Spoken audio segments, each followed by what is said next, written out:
প্রথমত কথা বলি, যখন আমি দেখলাম, আমি কয়েকদিন আগে আমরা একটা চিঠি করেছি।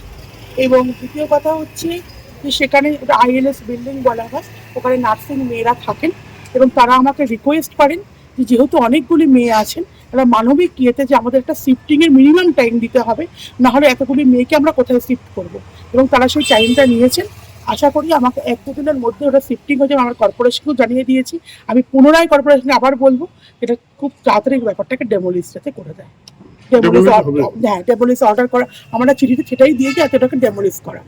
আপনাদের নজরে এলো কতদিন আগে? বেশ কয়েকদিন হলে কিন্তু আমরা নজরে আসার সঙ্গে সঙ্গেই আমরা কর্তৃপক্ষকে জানাই, তাকে ডেকে কথাও বলা হয় এবং তারা আমাদেরকে শুধু একটাই অনুরোধ করেছেন।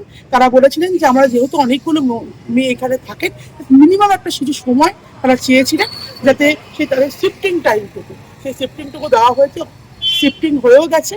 আমরা এটাকে ডেমোলিশ অর্ডার আমরা কর্পোরেটকে জানিয়েছি এবং আমরা চিঠিও দিয়েছি। আমরা আবারও চিঠি দেবো এবং আমার বিধায়কও ব্যাপারটা জানেন। আমরা নারায়ণপুর থানাকেও জানিয়েছি।